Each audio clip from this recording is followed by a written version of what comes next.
like cardboard, but I chewed through it anyway, while my fourth Zoom call of the morning connected. Wasn't even 6:30 yet. My kitchen still smelled like burnt coffee from the pot I forgot to clean last night. The familiar ritual of checking threat alerts before sunrise had become second nature after 7 years of keeping our Pentagon contract alive. Didn't matter how early I started, there was always something. A vulnerability scan that flagged anomalies, a security patch that needed immediate deployment, or some crisis brewing in a server farm halfway across the country. That was normal now. My name's Garrett Hoffman, I'm 49 years old, live just outside Phoenix in a duplex that's seen better days. The air conditioning unit outside my kitchen window rattles like an old Humvee, but it keeps the Arizona heat at bay. For the past 7 years, I've been the backbone keeping our $22 million defense contract running smooth as silk. Crisis after crisis, I held the perimeter. When systems failed at 3 a.m., I was online. When the Pentagon liaison had questions about threat assessments, they called me direct. The duplex isn't much, but it's mine. Bought it after the divorce 3 years ago when Linda decided she was tired of being married to someone who lived on military time. Can't say I blamed her. 20 years in the Army followed by 7 years of round-the-clock cybersecurity work doesn't leave much room for dinner dates and weekend getaways. The kids, Sarah and Jake, both teenagers now, still come by every other weekend. They've learned not to be surprised when I have to step away from dinner to handle some emergency halfway through our meal. That particular morning, I was tracking down a security breach that would have compromised our Pentagon contract if I hadn't caught it. Someone had tried to probe our network perimeter at 3:17 a.m., looking for weak spots in our authentication protocols. Standard reconnaissance, but on a defense network, standard could turn catastrophic fast. Back when Jefferson Pierce founded this company, he used to say I was the last line of defense. Said if Garrett didn't catch it, nobody would. That was back when mission readiness meant something, when Pierce still showed up to the office every day and knew every employee's first name. Now all anybody cares about is how polished your PowerPoint looks in a 30-minute briefing. I watched fresh MBA grads pitch transformation strategies like they invented cybersecurity, while I handled actual threat escalations from defense contractors worth billions. These kids talked about disrupting legacy systems without understanding that those legacy systems were the only thing standing between classified data and foreign hackers. Miss one security protocol, you're a liability. Stop $1 million breach at midnight. They forget by breakfast. The Army taught me patience. Taught me to document everything. Keep clean records. Follow chain of command. But it also taught me that when the shooting starts, experience matters more than rank. Half the people giving presentations at our company meetings couldn't find our threat assessment logs if you gave them a map and a flashlight. They couldn't identify a vulnerability in live code, but they sure knew how to talk about synergistic security solutions and next-generation threat matrices. They used fancy slide transitions while I talked to Pentagon tech leads at 2 a.m. about zero-day exploits and advanced persistent threats. I held together 12 regional defense contracts and 3 classified verticals, all under budget, all under deadline. Got zero recognition, not even a mention in quarterly company updates. There was one call maybe 18 months back where Pierce told the board I was the only reason the Pentagon hadn't pulled our security clearance. That was the last time I heard my name in a public meeting. Now Pierce was semi-retired, spending more time on golf courses than in conference rooms, and the new executive team treated me like inherited office furniture. They pulled me from client briefings to streamline communication, shifted security meetings off my calendar, pushed updates I'd written under someone else's signature. Every month, my access got a little more restricted, my input a little less valued. But they kept expecting me to work miracles when the alarm started going off. I kept screenshots, audit trails, my own version of mission logs filed in folders they didn't know existed. I didn't need applause. 20 years of Army service taught me that the mission comes first. Recognition comes maybe never.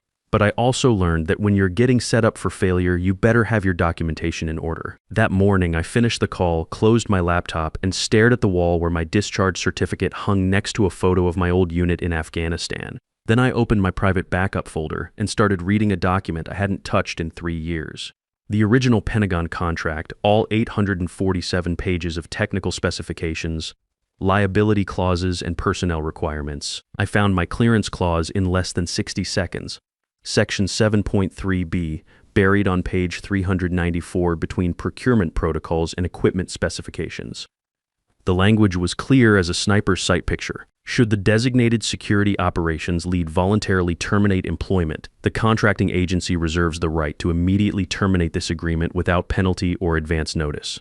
Diana Torres from Pentagon Procurement and I had spent 3 weeks hammering out that language during the chaos of the 2020 transition. Back then, the Defense Department was paranoid about personnel continuity on classified contracts.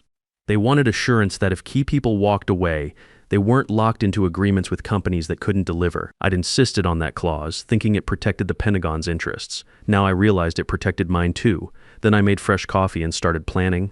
2 days later, he showed up. Bryce Wellington, VP of Cyber Operations, fresh out of Harvard Business School with an MBA that probably cost more than my annual salary. Not a wrinkle on his designer jacket, not a day of field experience under his polished belt. I spotted him from across the parking lot that Tuesday morning, stepping out of a Tesla Model S, while talking on wireless earbuds to someone about revolutionary cybersecurity paradigms.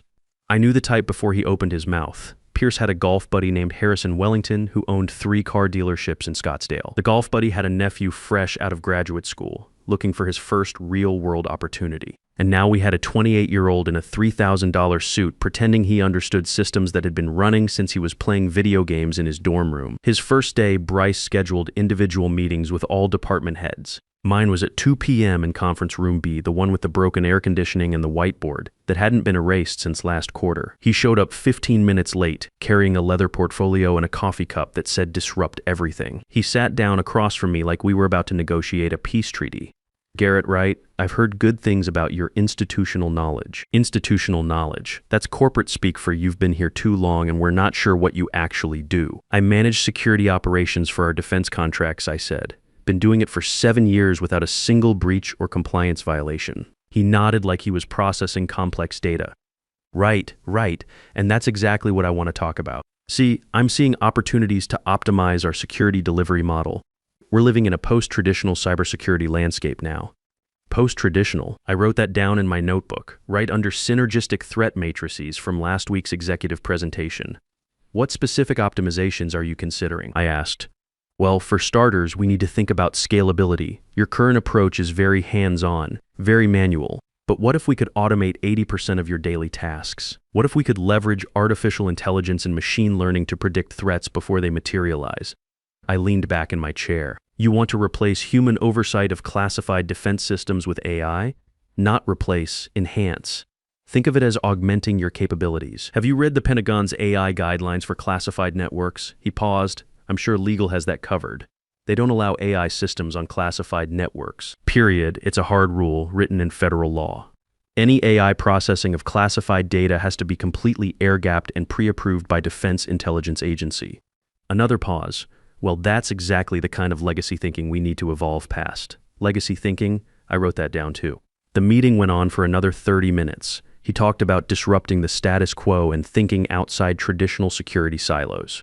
I explained why every single one of his ideas would either violate federal law, compromise classified data, or get our contract terminated. He listened like I was speaking a foreign language. By the end of week 1, I wasn't in any of the Pentagon sync meetings anymore. My standing threat assessment reviews had vanished from the calendar. No explanation, no discussion, just gone, like they'd been classified above my clearance level. I pinged my director, Steve Morrison, a decent guy who'd been caught between upper management and operational reality for the past 3 years. "Hey Steve, noticed I'm not on the Pentagon briefings anymore. Everything okay?" His response came back an hour later. "Oh, Bryce is restructuring our client engagement protocols. Nothing to worry about. He wants to take point on high-level strategic communications." Strategic communications. More corporate poetry. Then the updates started rolling out. Half-baked security templates with more buzzwords than actual protection. A new dashboard that looked impressive on mobile but buried every meaningful threat metric under 3 layers of navigation. Vulnerability reports that read like marketing brochures instead of technical assessments. I recognized the underlying data. It was mine. My threat analysis, my incident logs, my vulnerability assessments. But the conclusions were watered down. The recommendations softened into suggestions, and the technical warnings translated into management-friendly language that missed the point entirely. Every report had Bryce's name in the signature block. Mine was nowhere to be found. I forwarded myself copies of everything, time-stamped them, and created a new folder structure, called it Documentation Trail. If this was heading where I thought it was heading, I wanted a paper trail that would make an Army logistics officer proud. Week 2 brought the first public shot. Bryce dropped a comment in the company-wide Slack channel during a discussion about quarterly security metrics. Some of our systems are still running on legacy protocols. We're modernizing the infrastructure to meet current threat environments. Legacy protocols. The same systems that had passed every Pentagon audit for 7 straight years. Half the company jumped on that thread with congratulations and fire emojis. Great to see innovation happening. Finally bringing our security into the 21st century. About time we upgraded from the old guard. Old guard that one stung a little. I didn't reply to the Slack thread. Instead, I pulled up the security logs from the past quarter and ran a comprehensive analysis. 0 successful penetration attempts. 0 data breaches. 0 compliance violations. 0 downtime. Our legacy protocols had a perfect operational record. I generated a detailed report showing exactly how well those old guard systems were performing. Saved it in 3 different formats and filed it under performance documentation. Then I waited to see what Bryce would break first. The answer came faster than I expected. That Thursday, we failed our weekly penetration test for the first time since I'd started the job. Not catastrophically, but enough to trigger a compliance review. The vulnerability was in a security patch Bryce had insisted on implementing over my written objections. I had the email thread. I had the technical assessment explaining why the patch would create exposure. I had my recommendation to delay implementation until proper testing could be completed. And I had Bryce's response, "We need to move faster than that. This is about staying ahead of the curve." The curve got us a failing grade on our security audit. I documented everything, filed it properly, and started wondering how long it would take for someone upstairs to notice that innovation was starting to look a lot like incompetence. People started buying into Bryce's vision faster than I expected. He had that smooth Harvard confidence, the kind that made executives nod along even when he was suggesting changes that would compromise everything we'd built. He talked about agile security frameworks and dynamic threat response like he was unveiling the future of cybersecurity. Meanwhile, our security metrics were quietly degrading, response times increased, false positives multiplied. Our threat detection accuracy dropped from 97% to 89% in 3 weeks. But Bryce presented these numbers as optimization opportunities and data points for algorithmic improvement. The executives loved him. They called him innovative, forward-thinking, exactly what the company needed to compete in the modern marketplace. Pierce, when he bothered to attend meetings anymore, would smile and nod whenever Bryce spoke, like a proud uncle watching his nephew give his first business presentation. What they didn't see were the 2 a.m. phone calls from Pentagon liaisons asking why our incident reports looked different. They didn't hear Diana Torres questioning whether our security protocols had changed without proper notification. They weren't in the classified briefings where Defense Department officials started asking pointed questions about personnel changes and operational continuity. By week 3, Bryce had convinced management to implement what he called streamlined access protocols. Translation: he was locking me out of systems I'd built and maintained for 7 years. My administrative access got downgraded to observer status. My security clearance dashboard became read only. Functions I'd performed daily were suddenly routed through his approval process. The justification was always operational efficiency. We're creating clearer chains of command, he'd say in team meetings, eliminating redundancy in oversight functions. Optimizing our resource allocation, I started keeping more detailed records. Every access denial, every protocol change, every time my recommendations were overruled. The folder was getting thick, but I had a feeling I'd need every page of documentation before this was over. One night around midnight, I caught something that made my blood run cold, a threat alert that Bryce had silenced without investigation. Someone had probed our network perimeter using advanced reconnaissance techniques, the kind foreign intelligence services employ. The automated systems flagged it as a potential advanced persistent threat, level 4 priority, requiring immediate escalation to Pentagon security.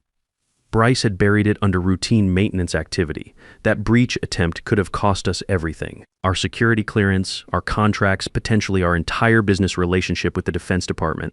But in Bryce's new streamlined system, it was just another false positive to be ignored. I copied the entire alert sequence, including the automated threat assessment and Bryce's manual override, filed it under critical security violations with a timestamp showing exactly when the alert was received and when it was dismissed. Then I did something I'd never done before. I called Diana Torres directly. "Diana, this is Garrett Hoffman. I need to report a potential security breach that may have been mishandled."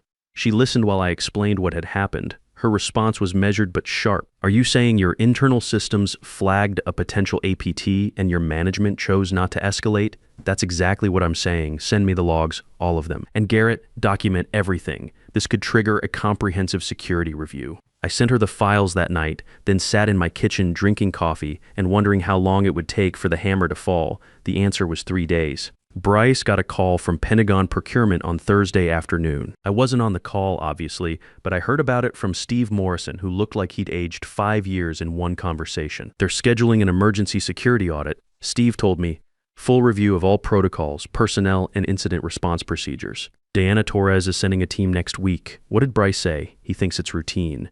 Says we'll pass with flying colors because of all his improvements. I nodded and went back to my desk where I spent the rest of the afternoon preparing documentation that would tell a very different story. The quarterly all-hands meeting was scheduled for the following Tuesday. Full company attendance, board members, all executives. It was supposed to be a routine presentation of quarterly metrics and forward-looking strategy. Bryce had put himself on the agenda to present his security modernization initiative. I was scheduled to give a brief update on operational continuity. 3 minutes sandwiched between marketing projections and HR policy updates, just long enough to confirm that our systems were stable and our contracts secure. Sunday night, I sat in my kitchen and made a decision.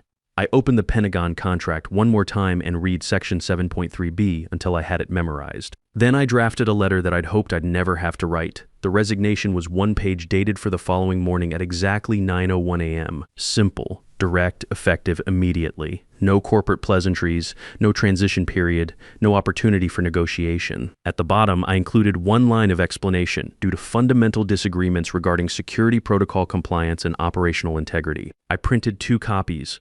One for HR, one for my personal files. Then I set my alarm for 5:30 a.m. and tried to get some sleep. Tuesday morning arrived gray and quiet. I followed my usual routine. Coffee, threat assessment review, morning news briefing. But instead of my standard work clothes, I put on my dress uniform shirt. 20 years of Army service, 7 years of flawless contract management. If I was going out, I was going out representing everything I'd stood for. The all-hands meeting was scheduled for 9 a.m. I joined the Zoom call at 8:58. Camera off, microphone muted. My background was already set. Black screen with white text reading effective 9:01 a.m. Bryce opened the meeting with his usual energy, talking about transformation and innovation and next-generation security solutions. He clicked through slides showing improved efficiency metrics and optimized resource allocation. He talked about the future of cybersecurity like he was introducing a new product line. These improvements ensure continuity for all our major contracts, he said, especially our Pentagon partnership, our crown jewel. At exactly 9:01 a.m., I turned my camera on. For a moment, nobody noticed, just another face appearing in the grid of video windows. Then people started reading the text behind me, the bold white letters, effective 9:01 a.m. I didn't say a word. I just lifted my resignation letter in one hand, my security badge in the other, held them steady, let the camera focus, made sure everyone could read my name and signature. The silence that followed felt like the moment before an explosion. Bryce's smile cracked first. He kept talking for another few seconds, like his brain hadn't processed what his eyes were seeing. Garrett, we can discuss this offline, he stammered. This isn't really the appropriate venue for. I lowered my hands, placed both items on my desk side by side, and clicked leave meeting. The screen went black. I stood up, grabbed my jacket, and walked straight out of the building. Didn't look back, didn't check email, didn't stop at my desk to collect personal items. Just walked. The Arizona morning air hit sharp and clean as I stepped into the parking lot. 9:03 a.m. Somewhere behind me, 139 people were still staring at blank screens, trying to process what they'd just witnessed. By the time I got home, my phone was buzzing with missed calls and text messages. Steve Morrison, HR, even a few coworkers who wanted to know what the hell had just happened. I ignored them all and made a fresh pot of coffee. The official termination notice arrived at 7:02 a.m. the next day. Formal PDF, signed and delivered straight from Diana Torres at Pentagon Procurement. Subject line, exercise of Section 7.3b- contract termination. 4 sentences, clean, clinical, devastating, $22 million, gone. No negotiations, no appeals, just done. I was drinking my morning coffee when the first news article appeared online. Defense contractor loses major Pentagon deal after security chief resignation. The story was brief but accurate. Company employee resigns during live meeting. Triggers contract termination clause. $22 million in revenue disappears overnight. The comment sections lit up fast. Veterans talking about incompetent leadership.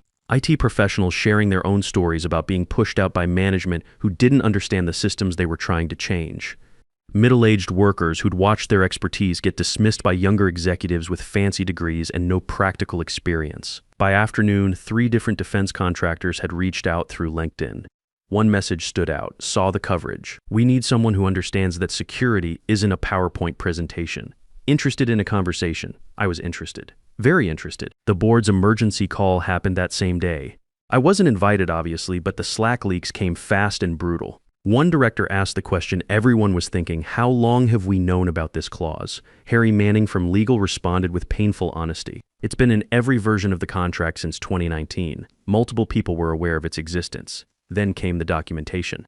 Email threads showing Bryce had been warned about personnel continuity requirements, incident reports proving that security violations had been flagged and ignored, technical assessments demonstrating that his modernization efforts had actually degraded system performance. The investors weren't happy. One hedge fund representative cut through all the corporate spin with a simple question. Who's managing the Pentagon relationship now? Silence. Dead air for 10 seconds that felt like 10 minutes. No one, Harry finally admitted. Garrett held that relationship. That was the moment everyone realized what had actually happened. They hadn't just lost a contract. They'd lost institutional knowledge, client relationships, and 7 years of operational continuity. All because they decided that innovation was more important than competence. Bryce tried to salvage the situation with his usual corporate poetry. In crisis, there's opportunity, he said during one executive call. We can rebuild stronger. This creates space for strategic realignment and next-generation solutions. Nobody was buying it anymore. The board wanted answers, not buzzwords. By the end of the week, Bryce was gone. No announcement, no farewell email, no transition period. His access was revoked, his nameplate disappeared, his parking spot reassigned. Corporate efficiency at its finest. Pierce himself called me on Friday afternoon. Garrett, this is Jeff. I think we need to talk. I don't think we do, Jeff. I think we're done talking. Look, I know Bryce made some mistakes, but we can fix this. Come back, do things your way, full authority over security operations. With respect, sir, it's too late for that.